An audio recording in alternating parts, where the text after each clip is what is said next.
The following program was provided by an independent producer solely responsible for its content. The opinions expressed do not necessarily represent the views of this station, its staff, board of directors, or underwriters.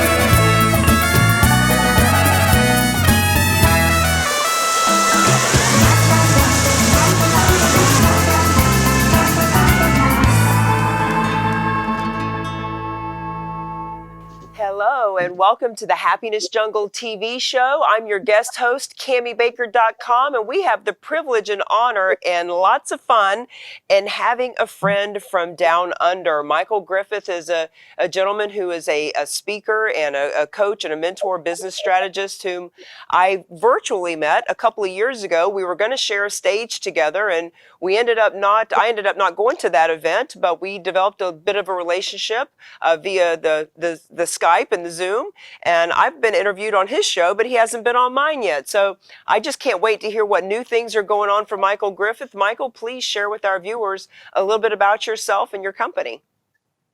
Yeah, hey, Cami, great to be with you guys, and excited to be able to jump on and have a chat and say hello and be able to add some value wherever we can.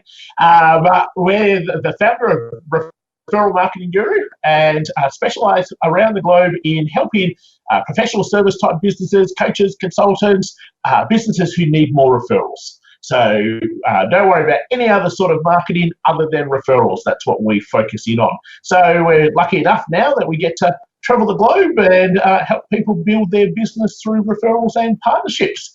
And as simple as what that sounds, there's certainly been a nice journey to be able to get there from being a teacher to an elite level basketball coach to this being our 7th business and selling 6 of them along the way. So life has certainly been a journey and something that's been very exciting.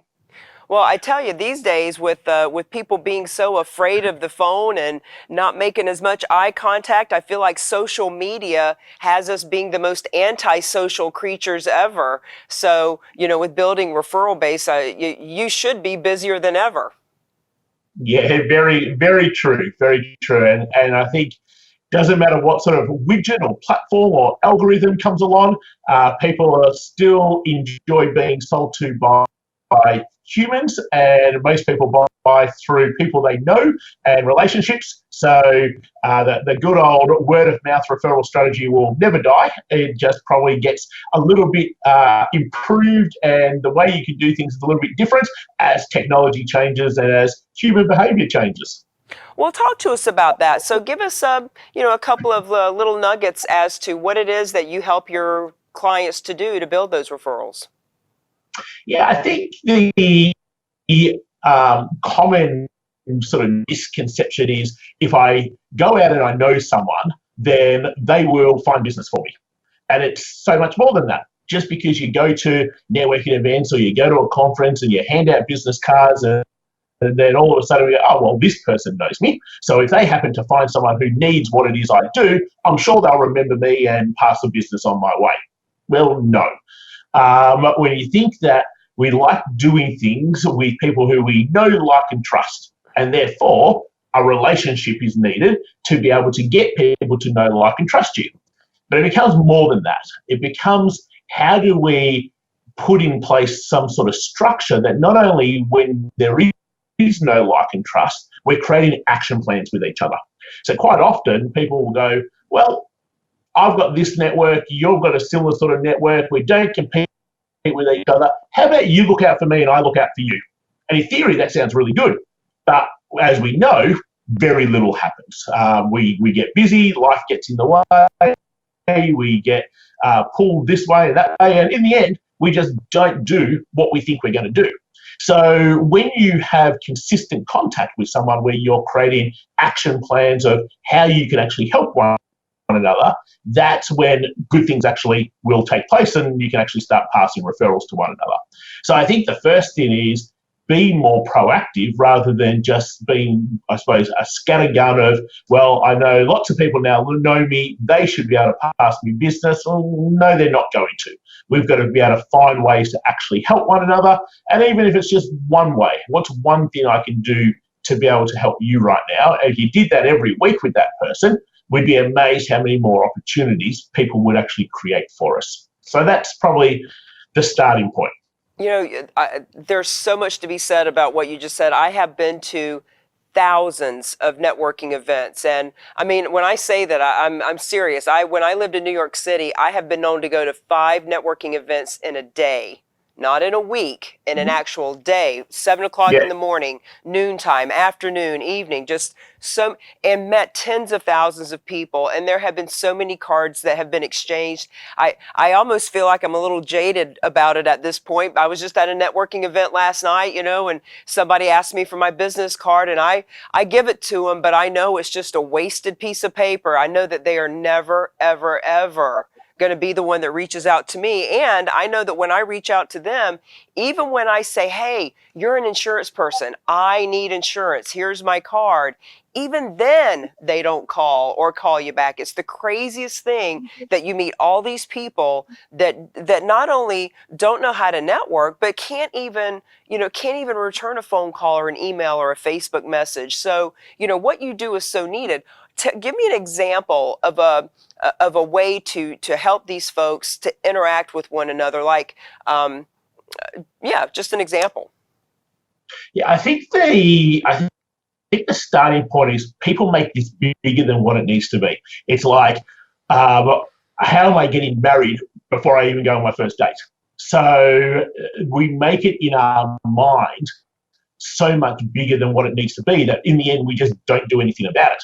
So we sort of go 4 simple little steps. First, we've got to identify who could be our referral sources. So simply, who sells to the same people you sell to and you don't compete with one another. They're all potential referral sources. So when you start creating a list of, great, so let's just go for us, we work with coaches and consultants and professional service type businesses.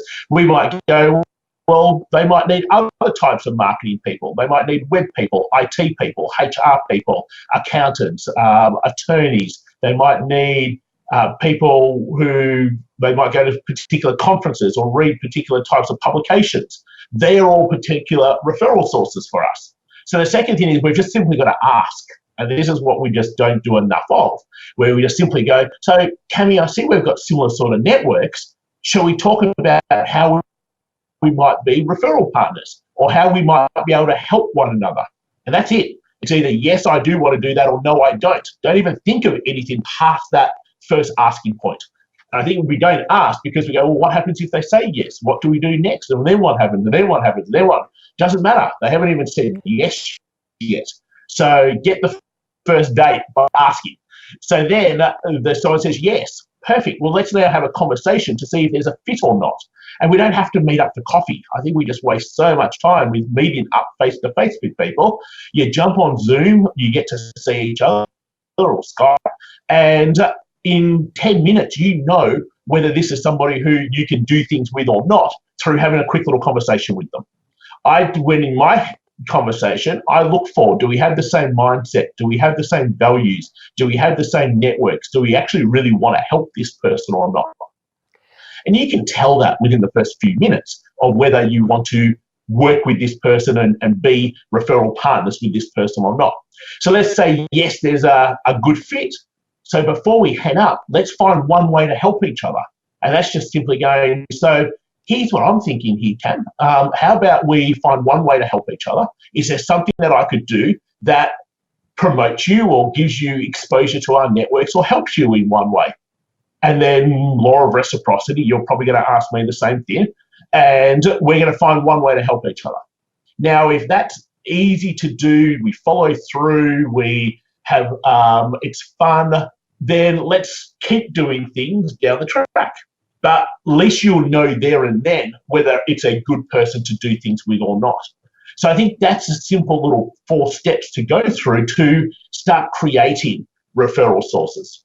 Now, I've got no problems in where you find referral sources. I think most people go to networking events, as an example, to find sales, where if you go there to find partners and then you just have a quick little conversation and you can send that ask template via email. And if you're asking 5, 10 people every single week, you're probably going to have 2, 3 good referral opportunity conversations in which then good things will come from there. I love that. So probably may I ask a couple of questions? Yeah. So one question is going to go in 2 different directions. One question is, when you have that conversation, because people ask me this too, and I'd love to have your input. When you have that conversation with someone and there's not a good fit, and you know that you would never be able to send them a referral for whatever reason, is there an eloquent way of backing out of the relationship in a professional way where you're being honest so that they know that you're really never going to send them business? And, not just say, hey, it was nice to meet you, I hope we do business, but actually let them know so that they aren't continuing to ask you for business. And then the other question I have for you is, when you are speaking with them, you say, hey, okay, now what can I do for you? What can I do to help your business move forward? It's been my experience. So when I ask people that, a lot of the times they can't come up with something. Like they're like, well, I don't know. I mean, if you can send me a referral, that'd be great. But it's really hard for people to come up with exactly what you can help them with. So do you have any ideas of ways that when you ask someone, what can I help you with, ways to answer that? Does that make sense? Yeah, sure does. And in the end, it's what the foundations and the structures that we want to put in place that we always have, things that people can do to help us fill our CRM. That's what should be happening every single day. Let me come to the first question. Yes, if you can't help someone, and generally you'll know this within the first few minutes. I'm not sitting around, and this is the problem with when you meet people for coffee, our body clocks know 60 minutes, and now you've just wasted 60 minutes. I'm out of there within the first 90 seconds. So I've got another 57 minutes of my day back compared to most people. So it would just go simply like this. So I'll just pretend it's with you, Cam, and I'll just go, so Cami, here's what I'm thinking. From everything you've told me so far, we probably don't have the right sort of networks or clients to actually be able to help you. So rather than wasting your time, I know your time's valuable, I think it's probably best that I'll just continue to look out. And if I come across somebody, great, I'm happy to pass them your way, but there's probably nothing I can really do to be able to help you at the moment. Nice. And that's it. So it comes from I don't want to waste your time.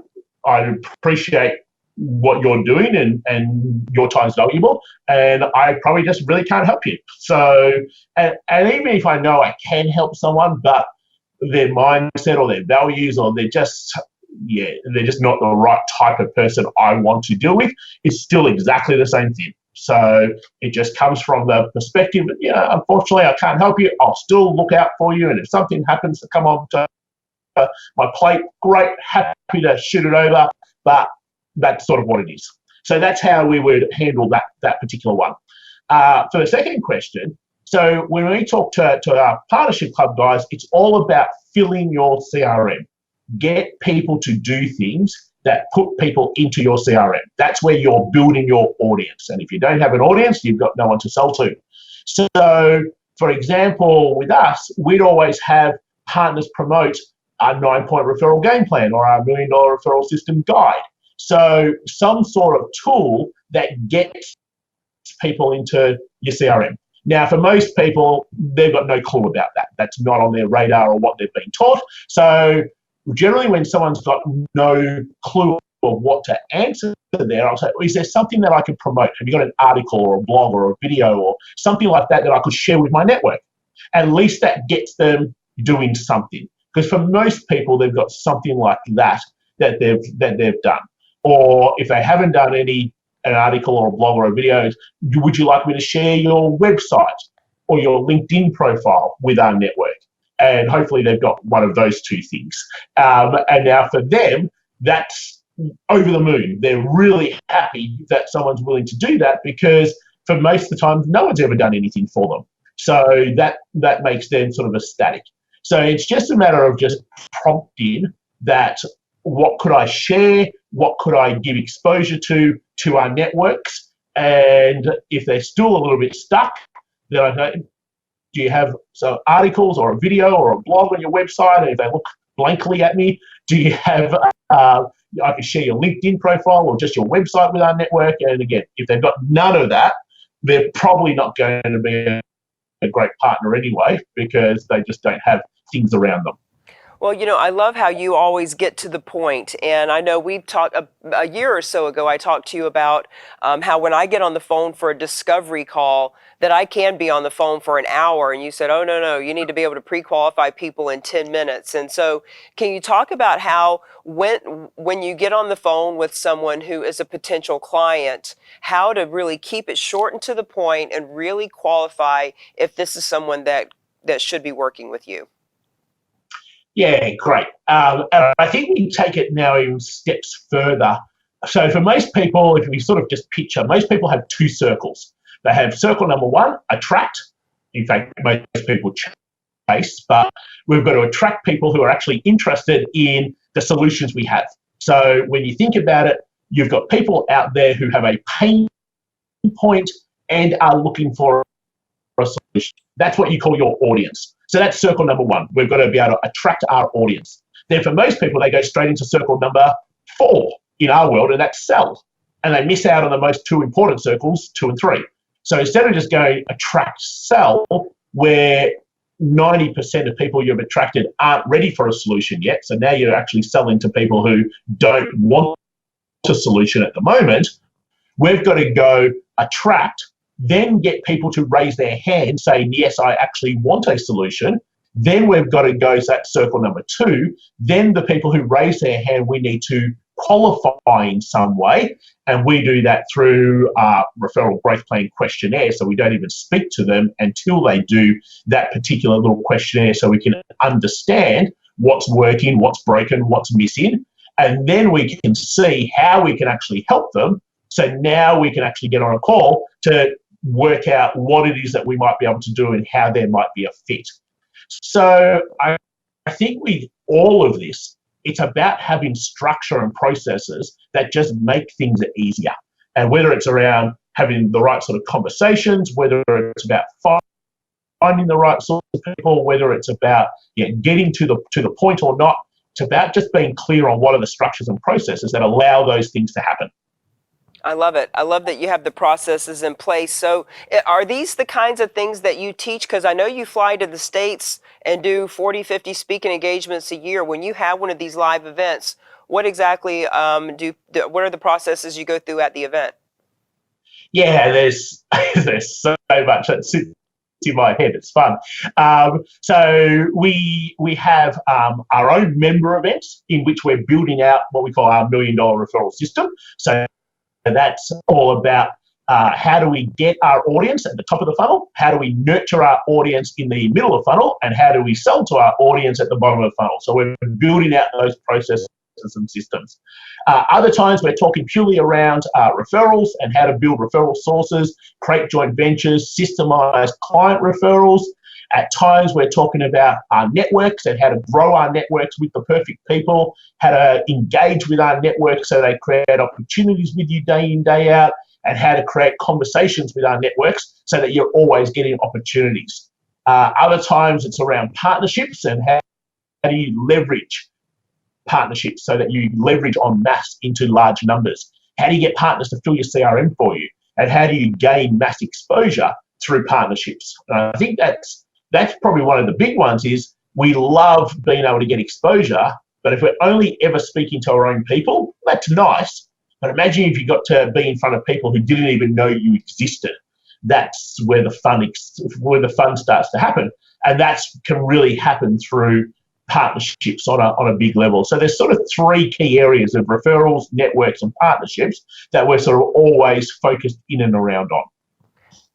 Nice. Well, now, in teaching all of that, do you have any events that you'd like to share with our audience that maybe are coming up? Keeping in mind that, this show is going to be around for many months and many years. Are there specific names of programs that you'd like to talk about more than dates?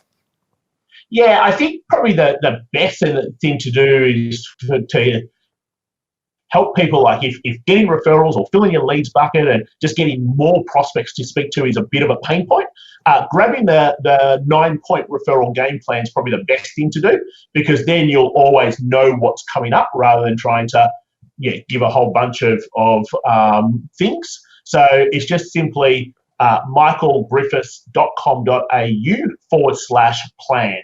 And if someone uses that, they can grab the 9-point referral game plan, and that will allow them some ways to be able to start generating more referrals and filling their leads bucket instantly, but then they'll always know what's happening and what's coming up at the same time. So that's probably the best thing for people to be able to get, which gives them some nice value. Nice. And for those who are watching who say, wow, I want a joint venture with Michael, I want him to show my stuff to his network, what does that look like? What does it take to qualify to be exposed to your network? Yeah, and to me, my simple question is always, is this valuable to the people around us?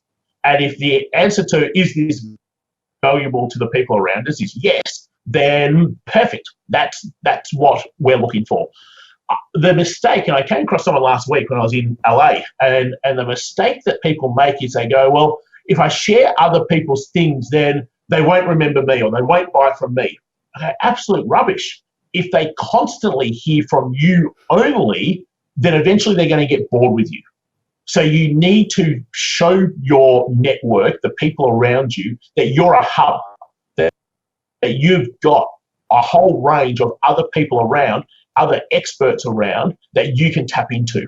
Now, sure, you need to be still seen and heard probably 65, 70% of the time, but if you're heard only 100% of the time, then it's like that annoying kid who's only hitting the C note. Eventually, you get sick of hitting the C note or hearing the C note, and that's the same as your network. If they only ever hear from you or hear your voice, they get sick of it. So you need to make sure that you're sharing other things just to keep a spice within what are they going to get this week or what are they going to get today. So my simple question is, if I feel that it's valuable to our guys, then I think they should get to see it.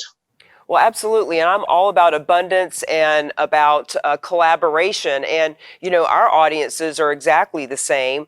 And what we do is similar, but so very different. And so, for me, as a matter of fact, I'll talk to you about that, about doing a little bit of joint venture and bringing you in front of some of my groups and things like that. Because frankly, when my people learn better how to build a referral network, when they are out there meeting tens, hundreds, thousands of more people and being referred and doing more business, well, they just got more people they can send my way too.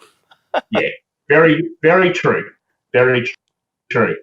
So give me an example, please, of someone that you've worked with and where they were when you first met them, whether it's the size of their network or the size of their business or their mindset, and where they are today having worked with your group. Yeah, okay, great. So many examples. Let me just take, I'll take one around building referral teams. So Matthew Brickwood, IT web type company, and was a lot similar to what your story, going to network events every day, go to one at lunchtime, one at dinner time, 5 days a week, just constantly hitting the pavement, as I would say. And that gets tiring.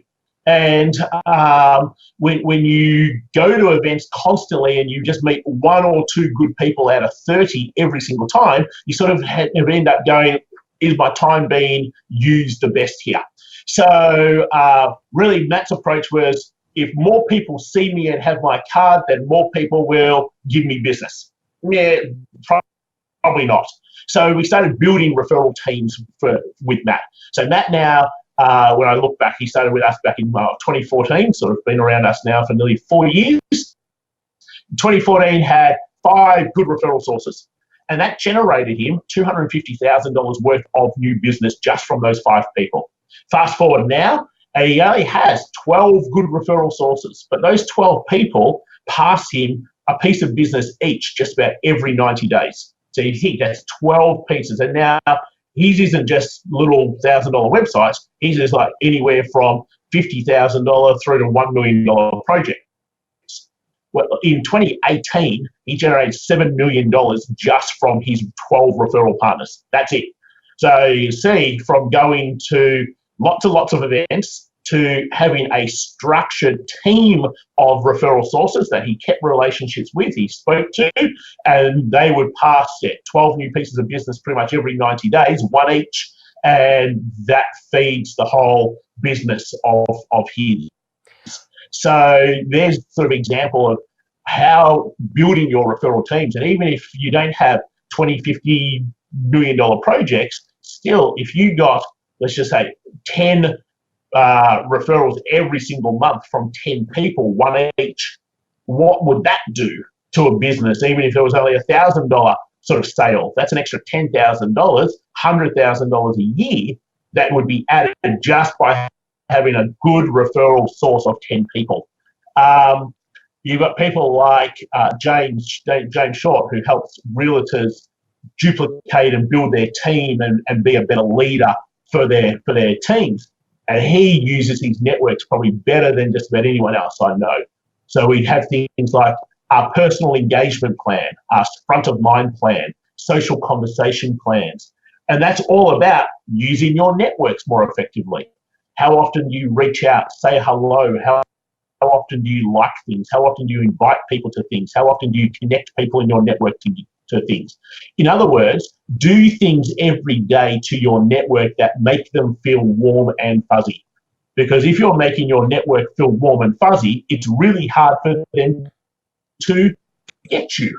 So it's how we get so many podcast, webinars, speaking opportunities every year. We don't have to ask for them. We just have to simply be warm and fuzzy with our network. So that is a great example of what James just has a virtual assistant doing that every single day for half an hour. And the opportunities that he gets, the publications he gets to write for, the conferences he gets to speak at, simply because he's always been remembered and he's always front of mind of that network. So there's a great example there of using our networks. Lots of examples around partnerships and being able to reach out to people to do webinars. I think the best one's probably Holly, who helps personal trainers to be able to grow their business. So she reached out to the Australian Fitness Institute and they had a quick conversation. The Institute goes, I'd love if you could run a webinar for our personal trainers. Holly goes, perfect, would love to. 720 personal trainers turned up on the webinar. She has 140 clients within 90 minutes. Well, Michael, you've got a ton of great stories. We've only got 10 seconds left. I want to hear more of them. I just want to invite all of our viewers to reach out to Michael. I need to do it myself. CamiBaker.com. Thank you for being on the TV show.